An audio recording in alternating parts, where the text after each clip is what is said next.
안녕하세요. 만약에 말이죠. 아직 촬영도 시작 안 한 드라마의 흥행을 미리 보장할 수 있다면 어떨 것 같으세요? 오늘은 바로 이 데이터가 어떻게 불확실성으로 가득 찬 비즈니스 세계에서 성공 공식이라는 걸 만들어내고 있는지 그 비밀을 한번 파헤쳐 보겠습니다. 자, 이 질문부터 한번 시작해 볼까요? 아직 세상에 나오지도 않은 컨텐츠의 성공을 어떻게 확신할 수 있을까요? 이게 불가능해 보이지만요. 엔터테인먼트의 거인 넷플릭스는 바로 이 질문에 대한 해답을 데이터 안에서 찾아냈습니다.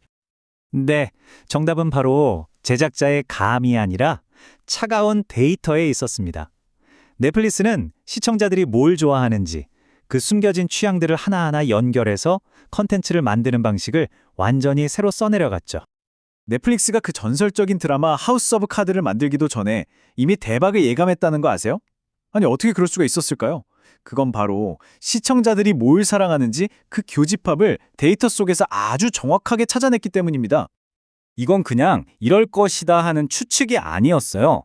데이터가 아주 명확한 그림을 그려주고 있었죠. 자, 보세요. 넷플릭스는 영국 원작 드라마 하우스 오브 카드를 좋아했던 사람들이 데이비드 핀처 감독의 영화도 즐겨본다는 걸 알았어요. 그리고 또 핀처 감독의 팬들은 배우 케빈 스페이시가 나오는 영화에 열광한다는 사실도 발견했죠. 여기에 소셜미디어 분석까지 더해보니까 정치 스릴러, 권력, 배신 같은 키워드들이 이 세 가지 요소를 딱 관통하고 있었던 겁니다. 와, 완벽한 흥행 공식이 데이터 속에서 모습을 드러낸 거죠. 넷플릭스의 이 성공은 그냥 드라마 한 편이 잘 된 게 아니에요. 이건 비즈니스의 패러다임이 통째로 바뀌고 있다는 걸 보여주는 상징적인 사건입니다. 바로 이 유명한 문장처럼요. 데이터는 21세기의 원유다. 그런데 한번 생각해 보세요. 땅에서 막 퍼올린 시커먼 원유가 바로 자동차를 달리게 할 수는 없잖아요. 데이터도 똑같습니다. 그 자체로는 그냥 가능성 덩어리일 뿐이고요. 진짜 가치를 만들려면 반드시 정제하는 과정이 필요합니다. 그 핵심적인 정제 과정이 바로 이 5단계 프레임워크입니다. 먼저 세상에 흩어져 있는 데이터라는 원재료를 모아요. 그리고 분석을 통해서 의미 있는 패턴을 찾아내죠. 그 다음엔 그 패턴 속에 숨어 있는 진짜 의미, 그러니까 인사이트를 발견하고 이걸 바탕으로 구체적인 실행에 옮겼을 때 비로소 눈에 보이는 비즈니스 가치가 탄생하는 겁니다. 그리고 이 강력한 청사진은 뭐 할리우드에서만 쓰는 게 아니에요. 지금 이 순간에도 우리가 상상하는 거의 모든 산업 분야에서 조용한 혁명을 일으키고 있습니다. 금융산업을 한번 예로 들어볼까요? 예전에는 상담사분들이 수많은 고객 전화를 일일이 손으로 요약해야 했어요. 당연히 시간도 엄청 걸리고 중요한 불만 사항을 놓치기도 쉬웠죠. 하지만 지금은요? AI가 수만 건의 앱 리뷰나 상담 기록을 실시간으로 분석해서 앱 로딩 속도가 느려요 같은 기술적인 문제를 바로 찾아내고요. 심지어는 우리 아이를 위한 소액 투자 상품은 없나요? 처럼 고객이 스쳐 지나가던 나란 것에서 새로운 사업 기회까지 발견해냅니다. 이런 변화는 우리 생활하고 아주 가까운 곳에서도 일어나고 있어요. 서울 시민의 발, 공공자전거 따릉이가 바로 그 예죠. 혹시 출퇴근 시간에 여의도역 앞에서 자전거가 하나도 없어서 발 동동 구른 경험 있으세요? 이제는 대여 기록 데이터를 분석해서요. 수요가 폭증하는 곳에 미리 자전거를 더 많이 갖다 놓습니다.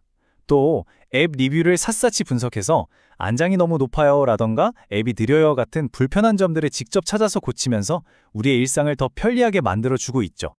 보시는 것처럼 산업 분야는 다 제각각이지만 성공 공식은 똑같습니다.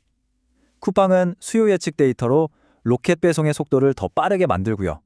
풀무원은 식사 인원 예측 데이터로 음식물 쓰레기를 줄입니다. LG는 생산 라인의 데이터를 실시간으로 보면서 불량률을 획기적으로 낮추죠. 모두가 데이터를 이용해서 더 똑똑하고 더 효율적인 방식으로 문제를 풀고 있는 거예요. 하지만 이 강력한 힘에는 동전의 양면처럼 어두운 그림자, 그러니까 아주 막중한 책임이 뒤따릅니다. AI와 데이터의 힘은 앞으로 점점 더 강력해질 겁니다. 그래서 이제는 기술의 발전 속도만큼이나 이걸 올바르게 사용하기 위한 명확한 윤리적인 선, 레드라인을 세워야만 해요. 자칫 그 선을 넘는 순간 혁신은 재앙이 될 수도 있으니까요. 그렇다면 우리가 반드시 지켜야 할 최소한의 원칙은 뭘까요? 크게 두 가지입니다. 첫째, 절대로 사람을 조종해서는 안 됩니다. AI가 우리의 감정이나 심리를 분석할 수는 있겠죠. 하지만 그 정보를 이용해서 충동 구매를 유도하거나 합리적인 판단을 흐리게 만들면 안 된다는 겁니다. 둘째, 창작자의 권리를 존중해야 합니다. 요즘 정말 놀라운 결과물을 만드는 생성형 AI는 수많은 기존 컨텐츠를 먹고 자랍니다. 그렇기 때문에 우리가 쓰는 AI가 혹시 다른 원작자의 노력을 훔친 건 아닌지 그 학습 데이터의 출처를 반드시 확인할 책임이 우리에게 있는 거죠. 자, 이렇게 데이터의 힘과 책임에 대해서 이해했다면 이제 여러분이 직접 이 새로운 시대의 원유를 탐사할 수 있는 구체적인 도구들을 소개해 드릴게요. 수많은 데이터 중에서도 가장 강력하고 또 누구나 지금 당장 들여다볼 수 있는 보물창고가 하나 있어요. 바로 검색 데이터입니다. 이게 왜 그렇게 특별하냐고요? 소셜미디어가 잘 꾸며서 보여주기 위한 공간이라면 검색창은 가장 솔직한 필요와 결핍을 털어넣는 비밀 일기장 같은 공간이기 때문이죠. 다시 말해서 가공되지 않은 사람들의 진짜 욕망이 담긴 원석인 셈입니다. 이 원석을 멋지게 가공하는 데 꼭 필요한, 그것도 무료로 쓸 수 있는 도구가 두 가지 있습니다. 만약 한국 시장의 속내를 깊숙이 들여다보고 싶다면 네이버 데이터 랩이 정답입니다. 연령이나 성별은 물론이고 쇼핑 데이터까지 분석해서 아주 구체적인 소비 트렌드를 파악하는 데 최적화되어 있거든요. 반면에 더 넓은 세상을 무대로 삼고 싶다면 구글 트렌드를 활용해 보세요. 전 세계 사람들이 지금 무엇에 열광하는지 나라별로 관심도를 비교하면서 거대한 흐름을 읽을 수 있습니다. 데이터를 읽는 능력은 더 이상 소수의 전문가나 거대 기업만의 것이 아닙니다. 이제는 세상을 향한 호기심과 이 검색창 하나만 있다면 누구에게나 열려있는 새로운 기회입니다. 자, 이제 여러분은 이 데이터 속에서 어떤 새로운 기회를 발견하시겠습니까?